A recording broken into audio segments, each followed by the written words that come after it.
अच्छा बेटा, क्या हाल चाल है आप सब लोगों के। आज एक और मोस्ट इम्पोर्टेंट टॉपिक जिसका नाम है स्टाइचियोमेट्री। कोशिश करेंगे कि इस वाले टॉपिक को बिल्कुल सिंपल करके समझाया जाए आप लोगों को। ठीक है, देखो पहले तो स्टाइचियोमेट्री की हम पढ़ेंगे थ्योरी एंड उसके बाद इसके अंदर है प्रॉब्लम्स। तो तीनों बुक में से मैं आपको इसकी थ्योरीज पढ़ा दूंगा। सेंट text book, Punjab text book and federal text book, इसके अंदर स्टैच्यूमेट्री तीनों के अंदर है। तो इन तीनों को मिला के एक लेक्चर बनेगा जिसमें इसकी सारी थ्योरी आ जाएगी। तो शुरुआत करते हैं, देखते हैं स्टैच्यूमेट्री। स्टैच्यूमेट्री दो वर्ड से बना हुआ है। एक है हमारे पास स्टैच्यू। स्टैच्यू का मतलब होता है बेटा element. What is mean by statue? Statue का मतलब एलिमेंट, एंड एलिमेंट के अंदर दो चीजें आती हैं, एटम्स एंड मॉलिक्यूल्स। मेट्री का मतलब होता है कैलकुलेशंस। तो एलिमेंट की कैलकुलेशंस अगर हम करें केमिकल रिएक्शंस के अंदर, उसको स्टैच्यूमेट्री कहते हैं। देखो एलिमेंट्स की कैलकुलेशन कैसे करते हैं आप, जैसे कि एक मैं सिंपल रिएक्शन लिखूं यहां पर, केमिकल रिएक्शंस के अंदर हम कैलकुलेशन करेंगे। एक रिएक्शन है भाई, formation of ammonia. Formation of ammonia, ammonia को हम बना रहे हैं। ठीक है, अमोनिया का फार्मूला क्या होता है? अमोनिया का फार्मूला होता है NH3। अमोनिया का फार्मूला है NH3। तो अमोनिया कैसे बनता है बेटा? अमोनिया बनता है N2 plus 3H2 and combine होकर बनते हैं 2NH3। तो इसके अंदर एलिमेंट्स की कैलकुलेशन आप किस तरह से करोगे? देखो आपको रिएक्टेंट, आपको पता है भाई रिएक्टेंट जब कंबाइन होते हैं तभी प्रोडक्ट बनता है। तो लेट सपोज मैं आपको बोलूं कि भाई नाइट्रोजन के मैं आपको दे रहा हूं 5 ग्राम, हाइड्रोजन के 2 ग्राम दे रहा हूं, तो बता दें NH3 कितना बनेगा। तो देखो ऐसा नहीं है कि 5 ग्राम मैंने इसके दिए, 2 ग्राम इसके, 7 ग्राम हो गए तो 7 ग्राम ही प्रोडक्ट बनेगा, ऐसा नहीं होता। इसमें आपने केमिकल रिएक्शंस को फॉलो करने होते हैं। ठीक है, तो इसी को बेटा आप एलिमेंट की कैलकुलेशन कहते हैं। आपको रिएक्टेंट का मास गिवन होगा एंड आप फाइंड करेंगे कि भाई पॉसिबल प्रोडक्ट कितना बन सकता है। ठीक है, तो कैलकुलेशंस आप बहुत तरह से कर सकते हैं। देखो मैं आपको बता दूं किस किस तरह से आप कैलकुलेशन कर सकते हैं। आहिस्ता आहिस्ता आपका कॉन्सेप्ट क्लियर होता जाएगा। ठीक है, अब देखो यहाँ पे ये दोनों रिएक्टेंट है, रिएक्टेंट के आगे कुछ नंबर लिखे हुए हैं, जैसे यहाँ पे 3 लिखा हुआ है, यहाँ पे कुछ भी नहीं है मतलब 1 है। ठीक है, यहाँ पे कुछ भी नहीं है मतलब 1 है, और यहाँ पे NH3 अमोनिया प्रोडक्ट के आगे लिखा हुआ है 2। इन नंबर्स को हम कहते हैं कोफिशिएंट्स, जो रिएक्टेंट एंड प्रोडक्ट के सामने लगे होते हैं। ठीक है, तो ये हमारे क्या कहलाते हैं बेटा? ये कहलाते हैं कोएफिशिएंट्स, या कंप्लीटली हम इसको कहते हैं stoichiometric coefficients. And coefficients represent moles. Coefficient आपके किसको रिप्रेजेंट करते हैं? कोफिशिएंट्स आपके रिप्रेजेंट करते हैं मोल्स को। कहने का मकसद, जब नाइट्रोजन का 1 मोल एंड हाइड्रोजन के 3 मोल्स कंबाइन होंगे तो अमोनिया के 2 मोल्स बनेंगे। ठीक है, तो मोल्स में लिख देता हूं। देखो ये बैलेंस केमिकल इक्वेशन है। स्टैइचियोमेट्री के अंदर आप बैलेंस केमिकल रिएक्शंस को ही फॉलो करेंगे। ठीक है, तो यहां पे भाई N2 का 1 मोल है, N2 का 1 मोल H2 के 3 मोल जब कंबाइन होते हैं तो NH3 के 2 मोल्स बनते हैं। NH3 के 2 मोल्स बनते हैं। ये जो मैंने कैलकुलेशन लिखी है ये किसके हिसाब से लिखी है बेटा? ये मैंने लिखी है मोल के हिसाब से। ये कैलकुलेशन है आपकी किसके हिसाब से? मोल के हिसाब से। और ये मैंने कहां से लिखी? ये बैलेंस केमिकल इक्वेशन को मैंने फॉलो किया है। ठीक है, अब देखो मैं मास के हिसाब से भी लिख सकता हूं भाई। यहाँ पे N2 1 मोल था, 1 मोल N2 का मास कितना होता है? 28 ग्राम, हम पढ़कर आए हैं। या ऐसे समझो भाई N2 एक N2 का मास 28 ग्राम होता है, क्योंकि एक नाइट्रोजन का मास होता है 14, तो 2 नाइट्रोजन है हमारे पास, तो 28 ग्राम हो जाएगा। H2 का मास होता है 2 ग्राम, क्योंकि हाइड्रोजन के एटम का मास होता है 1 ग्राम, तो H2 का मास 2 ग्राम हो जाएगा। हमारे पास 3 H2 है, तो 3 H2 का मास हो जाएगा हमारे पास 6 ग्राम। और NH3 का मास होता है 17 ग्राम, नाइट्रोजन का 14 और 3 ये 17, तो हमारे पास 2 NH3 है, तो टोटल मास हो जाएगा 34 ग्राम। तो ये वाली जो मैंने कैलकुलेशन लिखी है, ये भी मैंने बैलेंस केमिकल इक्वेशन को फॉलो किया है, लेकिन ये वाली कैलकुलेशन मोल के हिसाब से नहीं है, ये वाली कैलकुलेशन है बेटा मास के हिसाब से।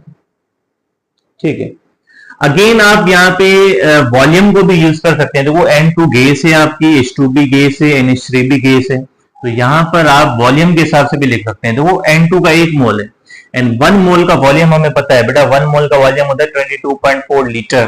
तो यहाँ पे मैं लिखूंगा 22.4 लीटर, 22.4 लीटर। यहाँ पे 3 मोल्स हैं, तो 3 मोल का वॉल्यूम कितना होगा, आप 3 को मल्टीप्लाई करेंगे 22.4 लीटर। ठीक है, यहाँ पे 2 मोल्स का वॉल्यूम लिखेंगे तो बेटा 1 मोल का वॉल्यूम हमें पता है 22.4, हमें 2 मोल का चाहिए तो मल्टीप्लाई कर लेंगे 2 से। ठीक है, तो ये वाली जो कैलकुलेशंस मैंने लिखी है यहाँ पर, ये कैलकुलेशंस किसके हिसाब से लिखी है, ये कैलकुलेशंस मैंने लिखी है यहाँ पर वॉल्यूम के हिसाब से।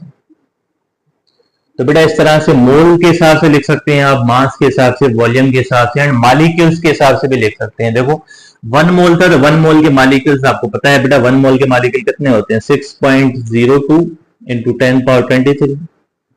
यहाँ पे 3 मोल के मॉलिक्यूल लिख लो तो 3 मोल के मॉलिक्यूल कितने होंगे, 18.06 इंटू 10 पावर 23। 1 मोल के इतने, तो 3 मोल के इस वैल्यू को 3 से मल्टीप्लाई कर देंगे। अच्छा 2 मोल के मॉलिक्यूल्स कितने होंगे, 12.04 इंटू 10 पावर 23। तो ये वाली जो कैलकुलेशन मैंने लिखी है 4th नंबर पर, ये किसके हिसाब से लिखी है, ये मैंने लिखी है बेटा मॉलिक्यूल्स के हिसाब से। अब देखो इस इक्वेशन को आप किस तरह से आप पढ़ सकते हैं, आप ऐसे पढ़ सकते हैं कि भाई जब 6.02 इंटू 10⁻23 मॉलिक्यूल्स N2 के एंड 18.06 इंटू 10⁻23 मॉलिक्यूल H2 के जब कंबाइंस होंगे, रिएक्ट करेंगे, तो 12.04 इंटू 10⁻23 मॉलिक्यूल्स बनाएंगे किसके, NH3 के। ठीक है, या आप ऐसे बोलो कि 28 ग्राम N2 जब कंबाइन होगा 6 ग्राम ऑफ हाइड्रोजन से, तो आपका बनाएगा 34 ग्राम NH3। या आप ऐसे बोलो N2 का वॉल्यूम लो आप 22.4 लीटर, किसी कंटेनर के अंदर 22.4 लीटर N2 है आपके पास, एंड यहाँ पर 3 इंटू 10⁻24 66 में आंसर आएगा 66 पॉइंट समथिंग लीटर वॉल्यूम ले H2 का, तो आपका इतना वॉल्यूम बन जाएगा किसका, NH3 का। ठीक है, अब देखो कैलकुलेशंस ये तो आपने कर दिए, तो बैलेंस केमिकल इक्वेशन के हिसाब से कैलकुलेशन मैंने आपको बताई। अब इसमें चेंज करेंगे आप, स्टोइचियोमेट्री में हम चेंज करते जाएंगे। अब देखो किस तरह से, तो बेटा जितना चेंज आप रिएक्टेंट साइड पे करोगे उतना ही चेंज प्रोडक्ट साइड पे आएगा। अगर रिएक्टेंट आप बढ़ाओगे तो प्रोडक्ट भी बढ़ेगा आपका, अगर आप रिएक्टेंट को कम करेंगे तो प्रोडक्ट भी कम हो जाएगा। फॉलो करना है आपने बैलेंस केमिकल इक्वेशन को। देखो किस तरह से, इसको याद रखना आप इन चारों को। अब मैं आपको सवाल देते जा रहा हूं, कैलकुलेशंस की तरफ बढ़ रहे हैं हम। भाई मुझे बताएं, यहां पर N2 के हमारे पास है 2 मोल, N2 के हमारे पास है कितने मोल, 2 मोल। N2 के 2 मोल हैं, तो मुझे बता दें NH3 कितने बनेंगे, आपसे ऐसे सवाल आएगा। तो देखो जब 1 मोल था, ये सारी चीजें कांस्टेंट मैंने लिखी हैं, सारी कांस्टेंट चीजें बैलेंस केमिकल इक्वेशन से लिखी है मैंने। तो बेटा जब 1 मोल N2 था तो NH3 के 2 मोल्स बन रहे थे। अब देखो आपने N2 डबल कर दिया है, 1 मोल नहीं लिखा, अब आपने 2 मोल्स लिखा है, मतलब N2 डबल कर दिया आपने, रिएक्टेंट डबल कर दिया, तो आपका प्रोडक्ट भी डबल हो जाएगा। पहले बन रहा था 2 मोल्स, अब 2 का डबल क्या होगा, 4 मोल्स। अब यहां पे आप लिखेंगे आपका आंसर क्या, 4 मोल्स NH3 बनेंगे। यही तो कैलकुलेशन है बेटा, यही तो एलिमेंट्स की कैलकुलेशन कहलाती है केमिकल रिएक्शंस के अंदर। तो देखो ये क्या है, N2 molecule, H2 molecule, NH3 molecules, तो ये सारे मॉलिक्यूल्स हैं, मॉलिक्यूल्स को हम एलिमेंट कहते हैं एंड इन्हीं की कैलकुलेशंस को हम कहते हैं स्टोइचियोमेट्री। ठीक है, अब ऐसे कोई भी मोल्स दे सकता है आपको, जैसे भाई यहां पर मैं लिखूं H2 के हिसाब से करते हैं। ठीक है, ये पहली चीज आपको समझ आ गई होगी यहाँ पर, तो मैंने आपको बता दिया जितना रिएक्टेंट बढ़ेगा उतना ही उसके हिसाब से होगा। अब देखो यहाँ पर भाई 3 मोल्स, अब मैं हाइड्रोजन के मोल्स की बात कर रहा हूं, तो पहली कैलकुलेशन होगी, इसको अब छोड़ दो, अब सेकंड पे आ जाओ। अब मैं हाइड्रोजन के मोल्स आपको दे रहा हूं, हाइड्रोजन के मोल्स दे रहा हूं, चले 1.5 मोल। 1.5 मोल अगर हमारे पास है हाइड्रोजन, तो NH3 कितने मोल्स बनेंगे, 1.5 मोल्स अगर आपके पास है हाइड्रोजन। ठीक है, तो देखो जब 3 मोल्स हाइड्रोजन थे तो NH3 के 2 मोल्स बन रहे थे। अब आप देख लो हाइड्रोजन को आपने बढ़ाया है या कम किया, हाइड्रोजन को आपने कम कर दिया, 3 मोल से आगे 1.5, और कितना कम कर दिया, हाफ कर दिया। जब हाइड्रोजन का अमाउंट आपने हाफ कर दिया है बेटा, तो आपके प्रोडक्ट का अमाउंट भी हाफ हो जाएगा। 2 का हाफ क्या होगा? 2 का हाफ होगा 1 मोल। तो यहां पे कितने मोल्स बनेंगे? यहां पे बनेंगे 1 मोल्स। बात समझ रहे होंगे आप मेरी। तो 1.5 मोल्स जब आप लेंगे H2 के, तो भाई NH3 के बनेंगे 1 मोल्स। ठीक है, क्लियर है यहां पर? अच्छा, अब देखो, जरूरी नहीं है कि मोल के हिसाब से आप करो, आप मास के हिसाब से भी कर सकते हो। जैसे भाई आपको गिवन दे, यहां पर आपको बोले कि भाई हमारे पास है, आपके पास है भाई 18 gram hydrogen. What? 18 gram hydrogen है आपके पास। हाइड्रोजन कितने हैं हमारे पास? 18 ग्राम। तो आप बता दें NH3 कितना बनेगा, कितने ग्राम्स बनेगा, ग्राम्स में बताएं। तो आप देखो, जब 6 ग्राम हमारे पास था H2, तो 34 ग्राम बन रहा था। अब 6 का कितने टाइम्स आपने इंक्रीज किया? बेटा 3 टाइम्स इंक्रीज किया है, क्योंकि 6 को जब 3 से मल्टीप्लाई करेंगे तभी 18 आंसर आएगा। तो मतलब आपने रिएक्टेंट 3 टाइम बढ़ाया है, तो बेटा आपका प्रोडक्ट भी 3 टाइम बढ़ेगा। यानी यहां पे आप ऐसे लिखोगे 34 मल्टीप्लाई बाय 3। तो देखो क्या आंसर आता है, 34 को जब 3 से मल्टीप्लाई करते हैं 102, आंसर आएगा 102 ग्राम। तो जब आप 18 ग्राम हाइड्रोजन लोगे तो आपका NH3 बनेगा 102 ग्राम। तो बेटा मास के हिसाब से भी कैलकुलेशन कर सकते हैं आप, मोल के हिसाब से भी कर सकते हैं, किसी भी हिसाब से कर सकते हैं आप। बात समझ पा रहे हैं? तो आगे चल के इन सब पे प्रॉब्लम्स बनेंगे। ये अभी सिर्फ मैं आपको थ्योरी समझाने के लिए कर रहा हूं। देखो डेफिनेशंस दो हैं, इसको हम समझते हैं। तो स्टाइचियोमेट्री एलिमेंट इन कैलकुलेशन, पहली definition, the calculations of elements in a balance chemical equation. Balance chemical equation लिया आपने, उसमें एलिमेंट्स की कैलकुलेशन करते गए आप। अच्छा, सेकंड, यहां पे देखो, यहां से आपको एक चीज पता चल गई होगी, जैसे मैंने आपको बताया भाई, रिएक्टेंट आप बढ़ा रहे हो तो प्रोडक्ट भी बढ़ रहा है, रिएक्टेंट कम कर रहे हैं तो प्रोडक्ट भी कम हो रहा है। मतलब रिएक्टेंट एंड प्रोडक्ट का आपस में एक रिलेशनशिप है, इन दोनों का आपस में एक ताल्लुक है। ठीक है, एंड ये सारी चीजें आप क्या कैलकुलेट कर रहे हैं बेटा? ये सारी बेसिकली आप क्वांटिटी कैलकुलेट कर रहे हैं। क्वांटिटी किसके बेस पे कैलकुलेट कर रहे हैं? या तो भाई आप मोल के हिसाब से कैलकुलेट कर रहे हैं, या तो मास के हिसाब से, या वॉल्यूम, या मालिक्यूल, इनके हिसाब से आप क्वांटिटी बता रहे हैं। तो यही स्टाइचियोमेट्री। तो स्टाइचियोमेट्री को हम कहते हैं क्वांटिटेटिव रिलेशनशिप। वर्ड क्वांटिटेटिव का मतलब होता है quantity, quantity means amount, amount को कैलकुलेट कर रहे हैं आप यहाँ पर। किसके बीच में क्वांटिटेटिव रिलेशनशिप है? Between the amount of reactant and amount of product. तो रिएक्टेंट एंड प्रोडक्ट के बीच में रिलेशनशिप है in a balance chemical equation is called stoichiometry. ठीक है। अच्छा, अब यहाँ पर डेफिनेशंस दोनों आपको क्लियर होंगी। अब मैं आपको बताऊं कि भाई, जैसे भाई यहाँ पर आपके पास इस तरह से क्वेश्चन आए। अब देखो, अब आपको थोड़ी बहुत कंफ्यूजन होगी अगर मैं यहाँ पे इस तरह से लिखूं। जैसे भाई मैं आपको बोलूं कि भाई 0.0002 ग्राम, 0.0002 ग्राम H2 है हमारे पास, तो NH3 बता दो कितना बनेगा। अब देखो, अब तो फंस गए हम। अगर एग्जैक्टली डबल कर देता या हाफ कर देता तो हम बता देता, अभी तो मैंने पॉइंट में दे दिया, आप कैसे फाइंड करें? तो देखो, इसके लिए प्रॉब्लम्स आएंगे, प्रॉब्लम्स के अंदर आपको सारी चीजें क्लियर हो जाएंगी। अभी सिर्फ मैंने आपको एक ओवरव्यू दिया है कि डायरेक्टली कैसे कैलकुलेट करते हैं। ठीक है, ये सारी चीजें, अब ये पूरी वीडियो के अंदर आगे जो भी प्रॉब्लम्स बनेंगे उसमें यही चीजें आप रिवाइज करेंगे। तो ये एक बेसिक कॉन्सेप्ट था जो मैंने आपको दिया। ठीक है। अच्छा, अब इसमें रिलेशनशिप्स होती हैं स्टाइचियोमेट्री की। तो स्टाइचियोमेट्री के रिलेशनशिप्स में आपको बताऊं कैसे। जैसे भाई यहां पर देखो आप, मैंने आपको 2 मोल दिए थे रिएक्टेंट के, मोल्स मैंने आपको बताया 2 मोल्स। तो आपने बताया कि भाई प्रोडक्ट के कितने मोल्स बनेंगे? 4 मोल्स बनेंगे। तो इस रिलेशनशिप को हम कहेंगे मोल मोल रिलेशनशिप। यानी मोल गिवन हो एंड मोल ही फाइंड कर रहे हो आप, तो उसको कहते हैं मोल मोल रिलेशनशिप। अगर मास गिवन हो, जैसे यहां पर था 18 ग्राम एंड मास आपने फाइंड किया 102 ग्राम, तो बेटा इसको कहेंगे मास मास रिलेशनशिप। अगर वॉल्यूम गिवन होता, वॉल्यूम फाइंड करते तो वॉल्यूम वॉल्यूम रिलेशनशिप।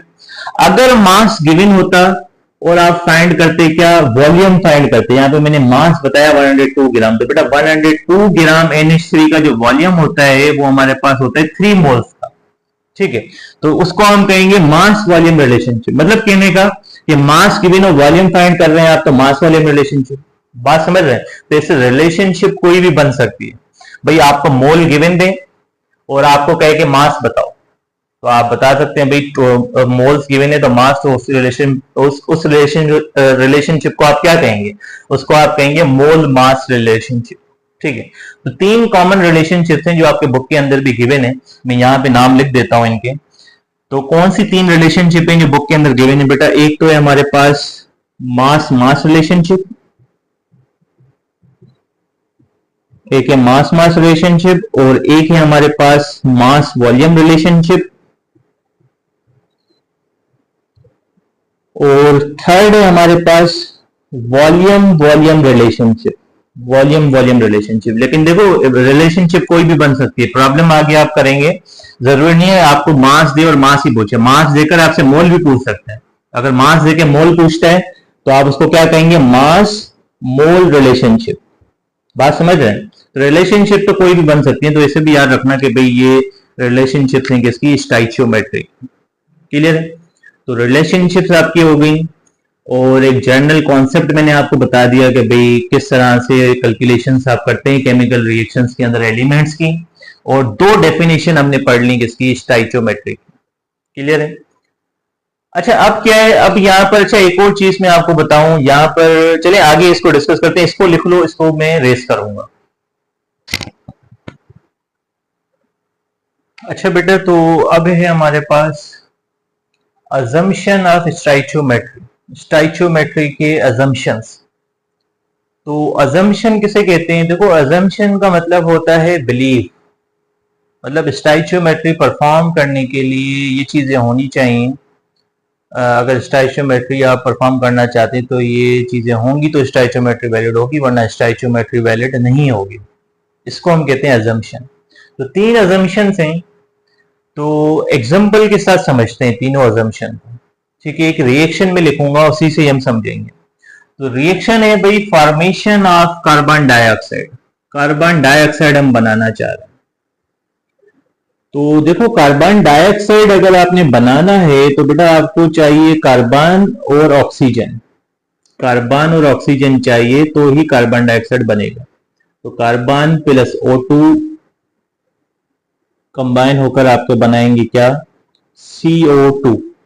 ठीक है, अब देखो यहां पर पहला अजम्पशन ये कहता है कि भाई आपका जो रिएक्शन है वो बैलेंस होना चाहिए। पहला अजम्पशन क्या है कि आपका रिएक्शन जो है वो क्या होना चाहिए? बैलेंस्ड होना चाहिए। तो देखो ये इक्वेशन पहले से ही बैलेंस्ड है, इसमें कोफिशिएंट्स लगाने की जरूरत ही नहीं। तो स्टाइचियोमेट्री में क्या, आप कहीं भी केमिस्ट्री के अंदर कहीं भी आपके पास केमिकल इक्वेशन का जिक्र होगा तो बहुत सारे प्रॉब्लम्स आप देखोगे, सिर्फ स्टाइचियोमेट्री नहीं, आगे केमिस्ट्री में फर्स्ट ईयर के अंदर तो बहुत सारे प्रॉब्लम्स हैं जिसमें केमिकल इक्वेशन का यूज होता है। तो उन सब के अंदर आपने इक्वेशन को बैलेंस रखना है। ठीक है, ये तो चीज याद रख लो आप, chemical equation should be balanced.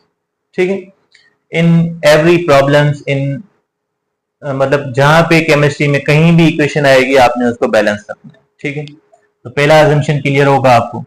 अब देखो दूसरा अजम्पशन, या इसमें मैं आपको पहले एक चीज बता दूं, जैसे जो मैं अमोनिया के हिसाब से आपको बता रहा था, जैसे भाई ये बैलेंस केमिकल इक्वेशन है, अब इसमें हम मास अगर मैं रख दूं यहाँ पे, जैसे भाई कार्बन एक है तो एक कार्बन का मास होगा 12 ग्राम, एक O2 का मास 32 ग्राम, और कार्बन डाइऑक्साइड भी एक ही है तो इसका मास 44 ग्राम।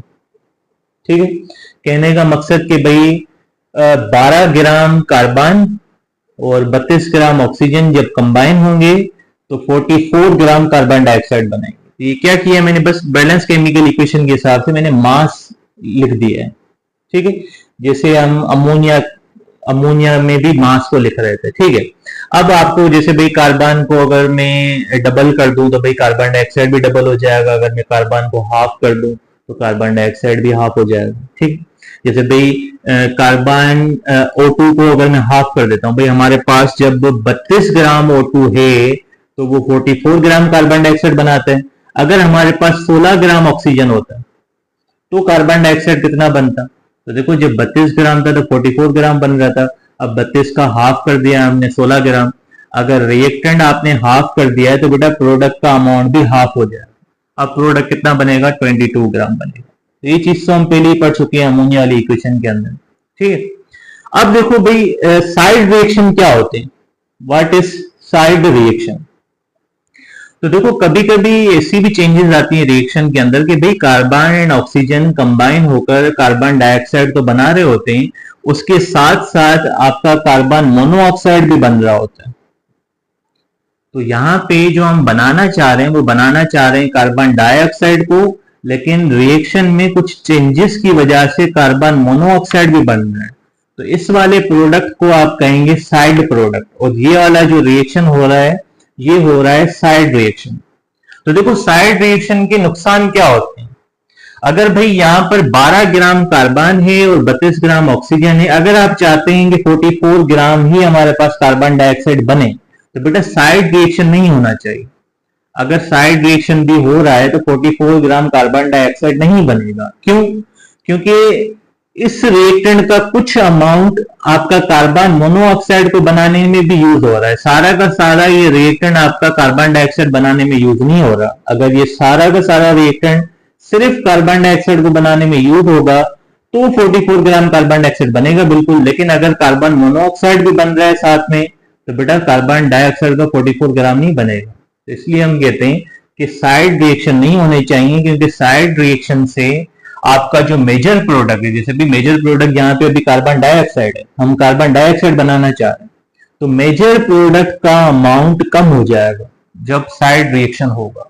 तो साइड रिएक्शन नहीं होना चाहिए अगर स्टोइचियोमेट्री आप परफॉर्म कर रहे हैं। ठीक है, तो लिखा है मैंने no any side reaction occurs because side reaction decrease the amount of major product. ठीक है, तो प्रॉब्लम्स के अंदर बेटा ऐसा कुछ साइड रिएक्शन नहीं पूछेगा, बस ये एक थियोरेटिकल पॉइंट है, ये याद रखना। बाकी प्रॉब्लम्स के अंदर साइड रिएक्शन का जिक्र होगा ही नहीं। ठीक है, अब थर्ड क्या है? थर्ड बताते हैं हमें रिएक्शन के बारे में। तो देखो रिएक्शन दो टाइप के होते हैं, एक होते हैं रिवर्सिबल रिएक्शन और एक होते हैं इरिवर्सिबल रिएक्शन। तो स्टोइचियोमेट्री बेटा रिवर्सिबल रिएक्शन पे वैलिड नहीं होती, स्टोइचियोमेट्री रिवर्सिबल रिएक्शन पे वैलिड नहीं होती। देखो क्यों? जैसे भाई यही इक्वेशन थी, इसी इक्वेशन से आप समझें, इस वाली को मैं हटा देता हूं। तो आप सबको पता है भाई 12 gram carbon 32 gram oxygen 44 gram carbon dioxide बनाएंगे। अगर ये रिएक्शन रिवर्सिबल होता तो देखो रिवर्सिबल रिएक्शन का मतलब क्या होता है कि आपका रिएक्टेंट कन्वर्ट हुआ प्रोडक्ट के अंदर एंड फिर से प्रोडक्ट ब्रेक हो जाएगा रिएक्टेंट के अंदर, ये आपका रिवर्सिबल कहलाता है। तो देखो 44 ग्राम कार्बन डाइऑक्साइड अगर आपका बन रहा है, इसका मतलब रिएक्शन रिवर्स नहीं हो रहा। अगर ये रिएक्शन रिवर्स होता तो बेटा 44 ग्राम कार्बन डाइऑक्साइड नहीं बनता, आपका कार्बन डाइऑक्साइड फिर से रिएक्टेंट में कन्वर्ट हो जाता, मतलब 44 ग्राम तो बनता ही नहीं। तो हम क्या बोलते हैं कि भाई स्टोइचियोमेट्री जो होती है वो रिवर्सिबल रिएक्शन पे वैलिड नहीं होती, क्योंकि रिवर्सिबल रिएक्शन में तो प्रोडक्ट मेंटेन रहता ही नहीं है, वो फिर से कन्वर्ट हो जाता है रिएक्टेंट के अंदर, एंड वो रिएक्टेंट को प्रोडक्ट में कन्वर्ट करना एंड प्रोडक्ट को रिएक्टेंट में कन्वर्ट करना, ये तो रिवर्सिबल रिएक्शन में कंटिन्यू रहता है। तो स्टोइचियोमेट्री अगर आपने परफॉर्म करनी है तो भाई रिएक्शन कौन से होने चाहिए? इरिवर्सिबल होने चाहिए। मतलब इरिवर्सिबल रिएक्शन हम उसे कहते हैं भाई जिसमें आप रिएक्टेंट लो एंड वो सारा प्रोडक्ट में कन्वर्ट हो जाए, वो फिर से प्रोडक्ट आपका रिएक्टेंट में कन्वर्ट ना हो, वो इरिवर्सिबल रिएक्शंस होते हैं। ठीक है, तो देखो वही मैंने लिखा है stoichiometry only valids on the irreversible reaction. अगर रिएक्शन रिवर्सिबल होगा तो वो प्रोडक्ट फिर से रिएक्टेंट में कन्वर्ट हो जाएगा, तो आपका उतना प्रोडक्ट नहीं बन पाएगा। ठीक है, अच्छा अब इसमें एक और पॉइंट कि स्टोइचियोमेट्री जो होती है वो हमें बताती है थ्योरेटिकल यील्ड, थ्योरेटिकल यील्ड के बारे में बताती है। ठीक है, अब यील्ड किसे कहते हैं बेटा? यील्ड कहते हैं हम अमाउंट को, यील्ड किसे कहते हैं हम? अमाउंट को। जैसे भाई यहाँ पर मैंने आपको बताया कि भाई 12 ग्राम कार्बन 32 ग्राम ऑक्सीजन, तो कार्बन डाइऑक्साइड कितना बनेगा? 44 ग्राम। तो ये 44 ग्राम को हम क्या कहेंगे? This is the yield of carbon dioxide. Yield का मतलब अमाउंट ऑफ कार्बन डाइऑक्साइड है। ठीक है, तो देखो स्टोइचियोमेट्री थ्योरेटिकल कैलकुलेशंस हमें बताती हैं, कोई इसमें हमने प्रैक्टिकल नहीं किया कि भाई 12 ग्राम कार्बन लिया और 32 ग्राम ऑक्सीजन लिया तो इन दोनों का रिएक्शन करवाया, फिर लैब में देखा कि भाई कितना अमाउंट बन रहा है, तो ऐसा कुछ तो नहीं किया। हमने सिर्फ बोर्ड के ऊपर केमिकल इक्वेशन की मदद से देखा कि भाई 44 ग्राम बन सकता है। ठीक है, तो स्टोइचियोमेट्री जो है हमें भाई थ्योरेटिकल अमाउंट बताती है। ठीक है, तो ये भी चीज याद रखना कि stoichiometry tells us the theoretical yield. अगर यही सेम चीज आप प्रैक्टिकल करते, भाई 12 ग्राम कार्बन लेते 32 ग्राम ऑक्सीजन लेते तो देखते कार्बन डाइऑक्साइड कितना बन रहा है, तो जो भी कार्बन डाइऑक्साइड बन रहा होता उस अमाउंट को आप कहते हैं क्या, एक्सपेरिमेंटल यील्ड। तो दो तरह की यील्ड होती हैं। आगे एक टॉपिक भी आएगा यील्ड का, जिसमें दोनों को हम डिस्कस भी करेंगे, experimental yield and theoretical yield. ठीक है, तो यील्ड भी आपको क्लियर होगी। अब क्या है, अब क्या है भाई, स्टोइचियोमेट्री के ऊपर दो लॉज वैलिड होते हैं। तो कौन से दो लॉज हैं जो स्टोइचियोमेट्री पे वैलिड होते हैं, वो हमने समझने। ठीक है, इसको नोट कर लो, इसको मैं रेस करूंगा। अच्छा बेटा, तो अब देखो स्टोइचियोमेट्री पे दो लॉज वैलिड होते हैं। जब भी स्टोइचियोमेट्री की कैलकुलेशन करते हैं, हम केमिकल रिएक्शंस की बात करते हैं, तो दो लॉज वैलिड होते हैं। एक तो है लॉ ऑफ कंजर्वेशन ऑफ मास और एक है लॉ ऑफ डेफिनेट प्रोपोर्शन। तो पहले फर्स्ट को देखते हैं, लॉ ऑफ कंजर्वेशन ऑफ मास को। जैसे देखो ये इक्वेशन थी, carbon plus O2 and CO2, formation of carbon dioxide वाली ये इक्वेशन है, carbon plus O2 and CO2। अब लॉ ऑफ कंजर्वेशन ऑफ मास क्या कहता है? लॉ ऑफ कंजर्वेशन ऑफ मास ये कहता है कि भाई जितना रिएक्शन के अंदर रिएक्टेंट का अमाउंट होगा, उतना ही आपके प्रोडक्ट का अमाउंट होगा। मतलब अमाउंट ऑफ रिएक्टेंट, मतलब mass of reactant is equal to amount of product, मतलब मास ऑफ प्रोडक्ट। रिएक्टेंट का अमाउंट एंड प्रोडक्ट का अमाउंट बैलेंस केमिकल रिएक्शन के अंदर इक्वल होता है। देखो किस तरह से भाई, ये इक्वेशन आपकी बैलेंस्ड है। अब इसमें देखो कार्बन एक ही है, तो एक कार्बन का मास 12 ग्राम, O2 का मास 32 ग्राम और कार्बन डाइऑक्साइड का मास 44 ग्राम। तो ये दोनों रिएक्टेंट, इन दोनों को प्लस करो, देखो 44 बन रहा है, 32 एंड 12 क्या बनेगा, 44। तो रिएक्टेंट साइड का मास कितना हो गया, 44 ग्राम, प्रोडक्ट साइड का मास भी 44 ग्राम। तो मतलब यही तो है बेटा लॉ ऑफ कंजर्वेशन ऑफ मास, जितना रिएक्टेंट का मास उतना ही प्रोडक्ट का मास। ठीक है, तो ये इक्वेशन नहीं, जो भी इक्वेशन हो सब पे वैलिड होगा। जैसे देखो ये इक्वेशन थी N2 plus 3H2 and 2NH3। ठीक है, अब देखो N2 का मास कितना है भाई, एक नाइट्रोजन का मास 14, दो का हमारे पास 28 ग्राम, और H2 का मास होता है 2 ग्राम, 3H2 का मास 6 ग्राम, NH3 का मास होता है 17 ग्राम, 2 NH3 34 ग्राम। प्रोडक्ट साइड का मास है 34 ग्राम, रिएक्टेंट साइड का देखो 28 और 6 34 हो जाएगा। तो देखो रिएक्टेंट का मास जितना वही प्रोडक्ट का मास है। तो देखो ये कब आएगा, जब इक्वेशन आपकी बैलेंस होगी। अगर आप इक्वेशन बैलेंस नहीं रखते तो आपका मास ये आएगा ही नहीं ऐसे। देखो अगर मैं इक्वेशन बैलेंस नहीं रखता हूं, जैसे भाई ये 3 भी हटा देता हूं, ये 2 भी हटा देता हूं, अब देखो मास कितना आता है, क्या इक्वल आता है या नहीं आता है भाई। यहां पर अब आप देखो, अब हमारे पास क्या गिवन है, अब हमारे पास सिर्फ एक N2 है, एक N2 का मास 28 ग्राम, H2 भी एक है, H2 का मास 2 ग्राम, NH3 भी एक है, इसका मास 17 ग्राम। अब देखो भाई यहाँ पे 28 एंड 2 30 ग्राम, रिएक्टेंट का मास बन रहा है 30 ग्राम एंड प्रोडक्ट का मास बन रहा है 17 ग्राम। तो ऐसे तो होगा ही नहीं। तो बेटा इक्वेशन आपकी बैलेंस होनी चाहिए, तभी मैंने आपको पहले ही बता दिया था कि स्टोइचियोमेट्री में इक्वेशन बैलेंस होनी चाहिए। इक्वेशन बैलेंस होगी तभी आपका law of conservation of mass valid होगा। तो कुछ भी नहीं है, law of conservation of mass बिल्कुल सिंपल है कि amount of reactant is equal to amount of product. ठीक है, अब देखो सेकंड लॉ है जिसमें हम पढ़ेंगे लॉ ऑफ डेफिनेट प्रोपोर्शन। अच्छा जी, second law, law of definite proportion. तो डेफिनेट प्रोपोर्शन को समझते हैं बेटा। यहां पे देखो डेफिनेट प्रोपोर्शन का आपको मतलब पता हो। जो डेफिनेट वर्ड है ना, डेफिनेट का मतलब होता है फिक्स्ड। डेफिनेट का मतलब क्या होता है, फिक्स्ड। एंड प्रोपोर्शन हम कहते हैं रेशो को। What is mean by proportion, proportion means ratio. ठीक है, रेशो कैसे, जैसे भाई यहाँ पर अगर मैं देखूं भाई, जैसे NH3 था, तो बेटा NH3 में नाइट्रोजन के कितने एटम्स हैं, नाइट्रोजन का एक ही एटम है। हाइड्रोजन के कितने एटम्स हैं, 3 एटम्स हैं। तो मतलब नाइट्रोजन का रेशियो 1 है, हाइड्रोजन का रेशियो 3 है। ये 1:3 रेशियो को हम डबल डॉट के साथ लिखते हैं। जैसे भाई H2O है, H2O में हाइड्रोजन का रेशियो 2 है एंड ऑक्सीजन के नीचे कुछ भी नहीं लिखा, मतलब 1 है, 2:1। ठीक है, तो रेशियो आप समझ गए होंगे। तो रेशियो का मतलब आप ऐसे समझो क्वांटिटी। जैसे भाई यहाँ पे NH3 के अंदर हाइड्रोजन की क्वांटिटी 3 है एंड वाटर के अंदर हाइड्रोजन की क्वांटिटी 2 है। ठीक है, तो फिक्स रेशियो। अब देखो फिक्स रेशियो क्या मतलब, अब देखो आप वाटर से हम समझते हैं इसको, NH3 को हटा देते हैं, वाटर से समझते हैं। देखो वाटर के बहुत सारे सैंपल्स बन सकते हैं। आप वाटर कहां कहां से ऑब्टेन कर सकते हैं, देखो वाटर समंदर से भी मिलता है, जिसे हम कहते हैं हार्ड वाटर। वाटर एक होता है सॉफ्ट वाटर, मीठा पानी, ठीक है, हार्ड वाटर खारा पानी एंड सॉफ्ट वाटर मीठा पानी, एंड एक होता है साल्टी वाटर, एंड एक होता है रेन वाटर, एंड एक होता है डिस्टिल्ड वाटर। तो देखो बहुत सारी वाटर की टाइप्स हैं। इन सब टाइप्स में आप जब देखोगे, अगर उन सबको प्यूरिफाई कर दो, जैसे भाई रेन वाटर है, तो बेटा रेन वाटर के अंदर जब रेन बरसात आती है तो ऊपर से एटमॉस्फेयर की गैसेस भी उसके साथ कंबाइन हो जाती है, लेकिन आपने उन सबको हटा देना है, मतलब रेन वाटर को प्योर कर देना है। ठीक है, साल्टी वाटर है तो साल्टी वाटर के अंदर साल्ट्स होते हैं, तो वहां से साल्ट को रिमूव कर देना है, मतलब उसको भी प्योर कर देना है। तो डिफरेंट सैंपल ऑफ वाटर लो, आप उस सबको प्यूरिफाई करो, फिर जब आप देखोगे तो उसका रेशियो यही बनेगा, उसका फार्मूला H2O ही बनेगा। उसमें हाइड्रोजन 2 ही होंगे एंड ऑक्सीजन 1 ही होगा, 2:1 होगा।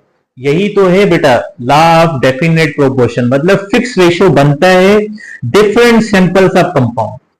सेम कंपाउंड के डिफरेंट सैंपल्स लो, सेम कंपाउंड जैसे भी वाटर था, इसके डिफरेंट सैंपल्स लिए, जब उसको प्यूरिफाइड फॉर्म में देखा तो उसका रेशियो सेम ही था, 2:1। देखो क्या लिखा है हमने यहाँ पर, the different samples of the same compound.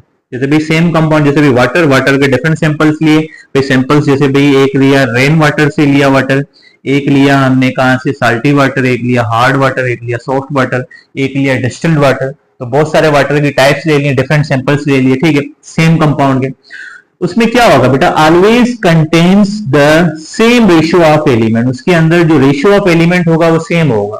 Rain water के अंदर भी हाइड्रोजन 2 ही होंगे, आप हार्ड वाटर देखें उसके अंदर भी हाइड्रोजन 2 ही होंगे, सॉफ्ट वाटर के अंदर भी हाइड्रोजन 2 ही होंगे, मतलब उन सब का जो रेशियो होगा वो सेम होगा। अगर रेशियो सेम है बेटा तो मतलब मास भी सेम होगा। ठीक है, रेशियो सेम है मतलब एटम सेम है, एटम सेम है मतलब मास भी सेम होगा। तो मैंने लिखा है same ratio of elements and mass. तो देखो केमिकल रिएक्शंस के अंदर वाटर, बहुत सारे रिएक्शन है जिसमें वाटर बनता जाता है, तो सबके अंदर वाटर अगर प्यूरिफाइड फॉर्म में बन रहा है तो बेटा वहां पे हम ये कहेंगे कि वाटर बन रहा है, इट मींस 2 हाइड्रोजन 1 ऑक्सीजन बन रहा है। तो मतलब वाटर किसी भी रिएक्शन में बने उसका आप क्या लिखेंगे, H2O ही लिखेंगे। कहने का मकसद सिर्फ ये है यहाँ पर कि स्टाइचियोमेट्री देखो केमिकल रिएक्शन से वैलिड होती है। तो बेटा केमिकल रिएक्शंस के अंदर तो बहुत सारे रिएक्शंस हैं जिसमें वाटर बन रहा होता है, तो उन सब के अंदर जो वाटर बनेगा उन सब का जो रेशियो होगा वो 2:1 होगा। ये है आपका लॉ ऑफ डेफिनेट प्रोपोर्शन। ठीक है, तो 2 लॉज हैं जिसपे स्टाइचियोमेट्री वैलिड होती है। तो जितनी भी थ्योरी थी स्टाइचियोमेट्री की वो मैंने आपको बता दी है। अब नेक्स्ट वीडियो में हम पढ़ेंगे प्रॉब्लम्स के, स्टाइचियोमेट्री की प्रॉब्लम किस तरह से होती है। सिर्फ एक ही मेथड है प्रॉब्लम को समझने के लिए, वो मेथड आपने समझ लिया तो कोई भी प्रॉब्लम आएगा आपके सामने आप इजीली कर सकते हैं। ठीक है, तो बेटा Sindh text book, Punjab text book and federal text book, इन तीनों के अंदर जो भी प्रॉब्लम है वो मैं सारे आपको करवाऊंगा। ठीक है, चाहे वीडियो 1 घंटे की बने या 2 घंटे की। ठीक है बेटा, इसको नोट कर लो।